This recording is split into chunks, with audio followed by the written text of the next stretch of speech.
कमरे के दरवाजे पर लगे बड़े से ताले पर अपना हाथ रखा। एक जोर से चीखने की आवाज आई।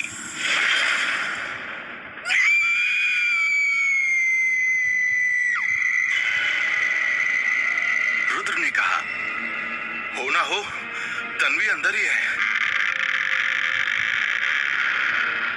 रुद्र जैसे ही दरवाजे को खोलता है तो अंदर देखता है कि तन्वी एक कुर्सी पर बैठी किताब पढ़ रही थी और उसका एक हाथ टेबल पर रखा हुआ था जिससे वो ठक ठक कर रही थी। कमरे के अंदर आते ही रुद्र ने कहा, ये तो मेरे पापा का स्टडी रूम है। तन्वी, तुम यहाँ क्या कर रही हो? तन्वी धीरे से पीछे पलटी और मुस्कुराते हुए कुछ भी नहीं बोली और फिर पलटकर वो किताब पढ़ने लगी। रुद्र ने जोर से कहा, तन्वी यहाँ क्या कर रही हो? तन्वी ने पलटकर देखा और इस बार उसके चेहरे से मुस्कुराहट गायब थी। उसने जोर से किताब टेबल पर रखी और कुर्सी से उठकर रुद्र की तरफ पढ़ने लगी।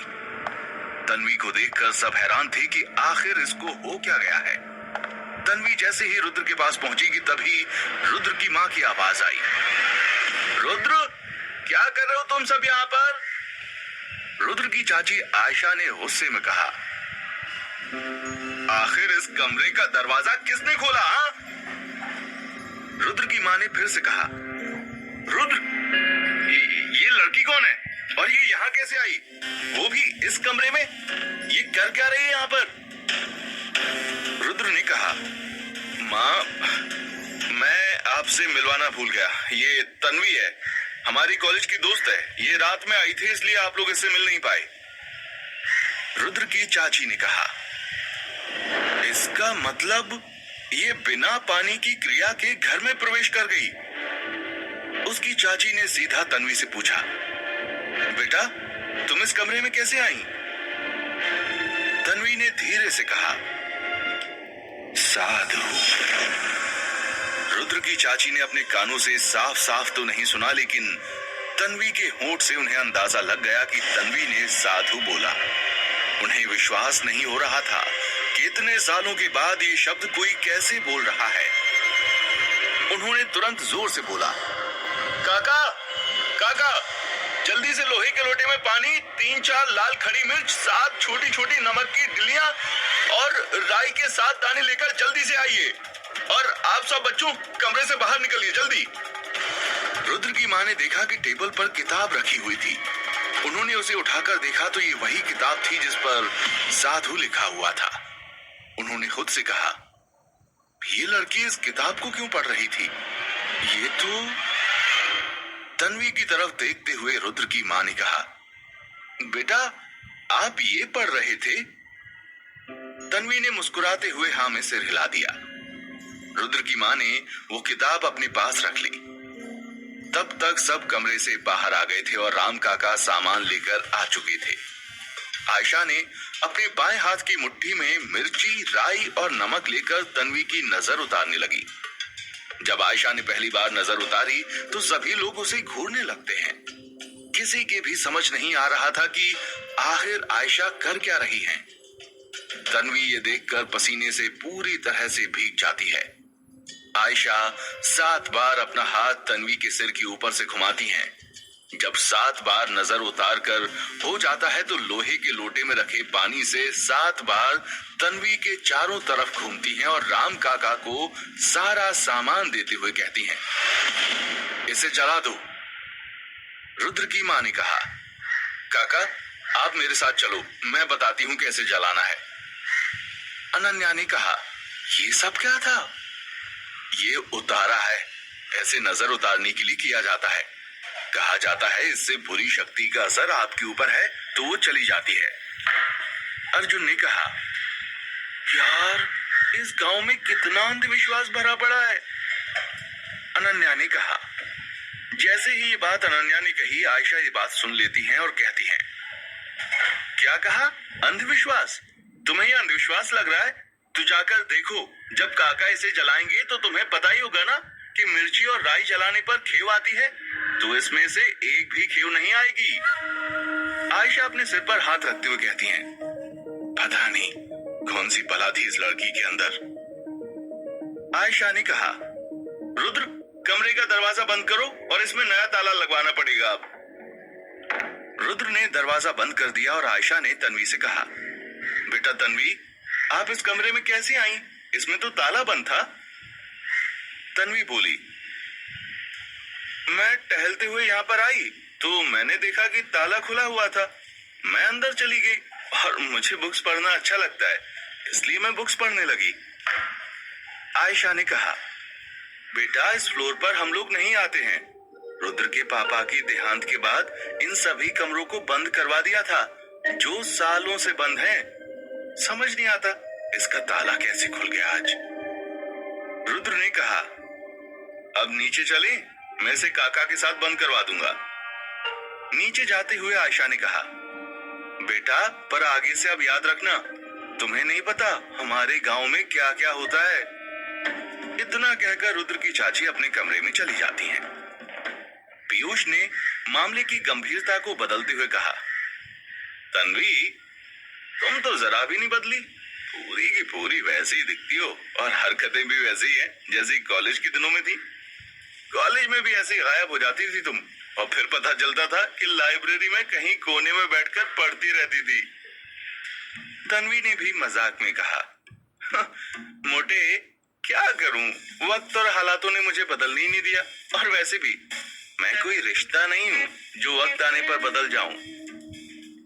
तन्वी की बात सुनकर समीर समझ जाता है कि ये तंज रुद्र के लिए किया गया है। बात को बदलकर समीर कहता है, अच्छा वैसे एक बात बताओ तन्वी, तुम ये स्कार्फ हमेशा अपने गले में क्यों पहने रहती हो? कॉलेज के दिनों में यहाँ तक कि अपने फेयरवेल के दिन भी तुमने ये पहन कर रखा था। आखिर राज क्या है इसका? हाँ?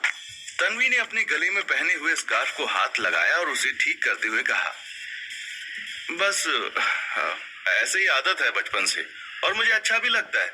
मैं थोड़ी इंसानों की तरह अपनी पसंद बदलती हूँ।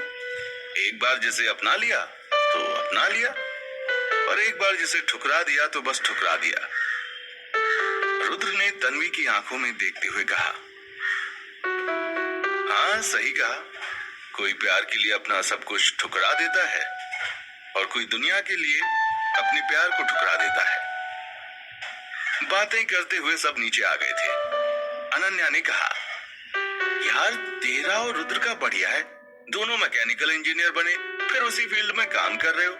हमारी तरह नहीं हो, कोई फोटोग्राफर है, कोई राइटर है तो कोई मॉडल, और पीयूष की तरह कोई नल्ला। अनन्या की ये बात सुनकर सब हंसने लगते हैं। सब वहीं सोफे पर बैठ गए तो अनन्या ने कहा, तुझे याद है जब हम सबका लास्ट ईयर चल रहा था तो मेरा और तेरा मेजर प्रोजेक्ट का एक ही ग्रुप था, और ये मोटे पीयूष और अर्जुन का एक अलग ग्रुप था। ये दोनों वो पुराने भोपाल की सिटी की गलियों में अपना मेजर प्रोजेक्ट खरीद कर लाए थे और पकड़े गए थे। एचओडी सर ने झट से पकड़ लिया था। अरे यार वो भी क्या दिन थे ना। याद है एचओडी सर ने सबसे ज्यादा तेरी और रुद्र की ही तारीफ की थी। तुम दोनों का प्रोजेक्ट बहुत अच्छा था। क्या था वो?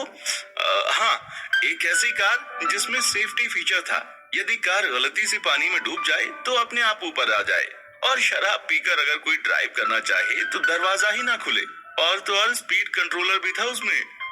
वैसे तुम्हारा क्या प्रोजेक्ट था जरा बताना, मैं भूल गई। छोड़ना अनन्या ये पुरानी बातें, याद करने से थोड़ी लौट कर आने वाली हैं, बस दर्द ही देती हैं ये बातें। इसलिए बेहतर यही है कि उन यादों और यादों में बसे लोगों को भुला दिया जाए। तन्वी ने कहा।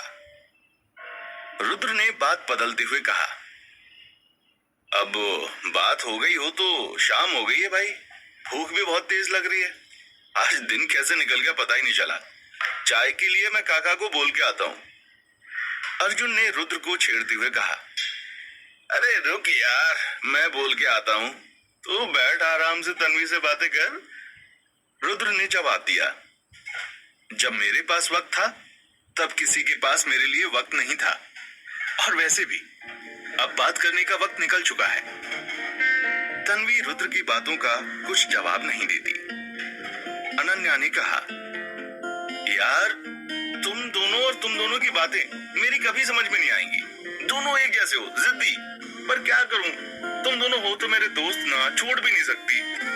अब जाओ, काका को चाय के लिए बोल के आओ और बोलना चाय के साथ कुछ खाने को भी ले आए। रुद्र जाने लगता है और कहता है, चलो अनन्या, मैं खुद अपने हाथों से चाय बनाता हूँ, तुम मेरी हेल्प कर देना। रुद्र के पीछे पीछे अनन्या जाने लगती है। समीर और अर्जुन भी अनन्या की तरफ जाने लगते हैं। तन्वी भी अनन्या के पीछे जाने ही वाली थी कि तभी पीयूष तन्वी को रोकता है और कहता है, रुको तन्वी, रुक जाओ जरा। पीयूष की बात सुनकर तन्वी रुक जाती है। तन्वी, एक बात पूछूं? हाँ पूछो ना पीयूष।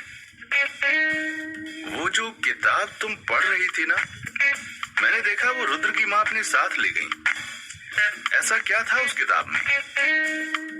तन्वी मुस्कुराते हुए कहती है, उस किताब में शक्तिशाली बनने का तरीका बताया गया है और उसे हर कोई पढ़ भी नहीं सकता। पीयूष घबराते हुए पूछता है, उसका नाम क्या है? आगे जाती हुई तन्वी पीयूष की तरफ गर्दन घुमाकर देखते हुए धीरे से कहती है, साधु। कहकर तन्वी आगे जाने लगी। पीयूष की समझ में नहीं आया कि तन्वी ने क्या बोला।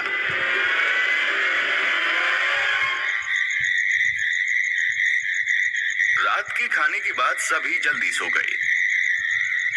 सुबह के 5 बजे अर्जुन की नींद खुलती है और वो बिना किसी को उठाए हवेली के बाहर गार्डन में चला जाता है। वातावरण में मधुर चिड़ियों के चहचहाने की आवाज सुनाई दे रही थी और कोयल के गुनगुनाने की आवाज भी आ रही थी। पक्षियों के चहचहाने की आवाजें मन को अत्यंत आनंदित कर रही थीं। उसने देखा कि राम काका उठ गए थे और वो गार्डन में झाड़ू लगा रहे थे। जैसे ही 5:30 बजे अर्जुन को एक शंखनाद की आवाज सुनाई देने लगी।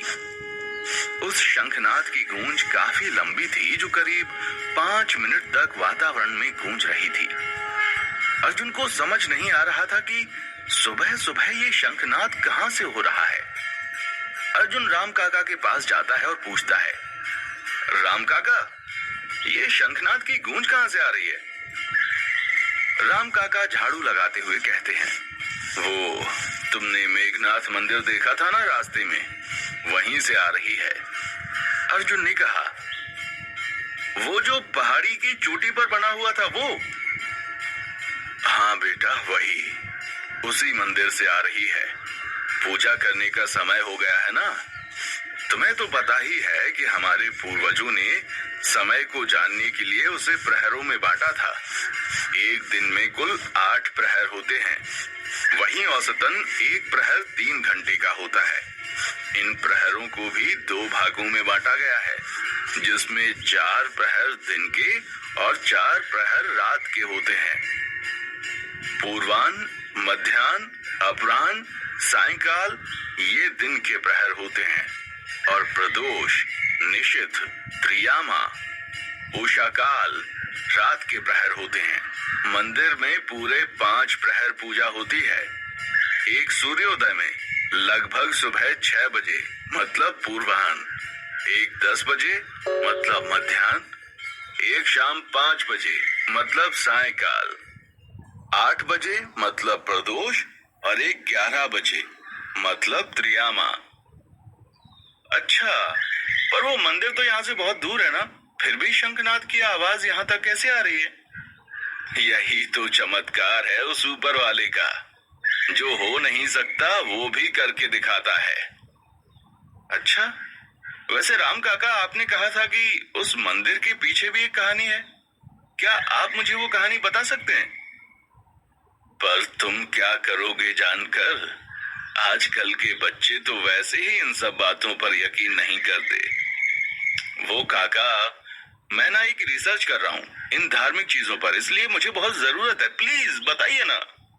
ठीक है, मैं बताता हूँ, पर तुम वादा करो कि तुम मेरी बातों पर पूरा विश्वास करोगे, इन बातों का मजाक नहीं उड़ाओगे। मैं वादा करता हूँ काका, मैं मजाक नहीं उड़ाऊंगा। राम काका की झाड़ू हो गई थी। उन्होंने वो झाड़ू जमीन पर रखी और बाल्टी में रखे पानी से अपने हाथ धोने लगे। हाथ धोने के बाद जमीन पर बैठते हुए उन्होंने अर्जुन से कहा, बैठो यहाँ। कहते हैं कि आज से कई शताब्दी पूर्व एक गांव था। उस गांव में चारों तरफ हरियाली ही हरियाली थी। गांव के लोग भी खुश थे और लोगों के साथ गांव के पशु पक्षी भी खुश थे। भरपूर पानी, भरपूर अनाज, सब कुछ था। गांव में किसी भी चीज की कोई कमी नहीं थी। हर कोई आनंद की जिंदगी व्यतीत कर रहा था। कहते हैं एक बार ज्येष्ठ अमावस्या के दिन रात के करीब 8 बजे उस गांव में बूढ़े बाबा आए, जिन्होंने सफेद रंग का कुर्ता पहना हुआ था। उनकी सफेद रंग की दाढ़ी थी और लंबे बाल भी थे। वो फकीर थे जो दुनिया भर का सफर करते थे और जहां जगह मिले वहीं पर सो जाते थे। समस्त संसार का चक्कर लगाना ही उनके जीवन का लक्ष्य था। उनके हाथों में एक काला बर्तन था जिसमें वो भिक्षा मांगा करते थे। उस रात काफी बारिश हो रही थी। वो बाबा उस गांव में आए। गांव में बरसों से एक प्रथा थी कि 8 बजे तक सब गांव वाले सो जाते थे और यदि कोई जाग भी रहा होता हो तो 8 बजे के बाद अपने घर का दरवाजा नहीं खोलता था। उनका मानना था कि 8 बजे के बाद प्रेत आत्माएं दरवाजा खटखटाती हैं और आवाज लगाती हैं। यदि उन्होंने दरवाजा खोला तो वो उनके घर के अंदर प्रवेश कर लेंगी और फिर कभी नहीं निकलेंगी। वो बाबा उस गांव में गए और एक घर का दरवाजा खटखटाने लगे और कहने लगे कि भिक्षाम देहि, भिक्षाम देहि। पर उस घर के लोगों ने दरवाजा नहीं खोला। वो बाबा पानी से पूरी तरह भीग चुके थे। वो बाबा दूसरे घर गए। फिर उन्होंने कहा कि भिक्षाम देवी, भिक्षाम देहि, भिक्षाम देहि। पर उस घर के लोगों ने भी दरवाजा नहीं खोला। वो बाबा एक एक करके गांव के प्रत्येक दरवाजे पर भिक्षा मांगने गए, पर किसी ने भी दरवाजा नहीं खोला। उन बाबा को भूख लगी थी, इसलिए वो प्रत्येक घर भिक्षा मांग रहे थे, पर डर के मारे गांव के किसी भी व्यक्ति ने दरवाजा नहीं खोला था। अगली सुबह जब बारिश रुकी तो गांव वालों ने उन बाबा को बहुत ढूंढा, पर वो कहीं नहीं मिले। और फिर उसी दिन से उस गांव की कायाकल्प पलट गई।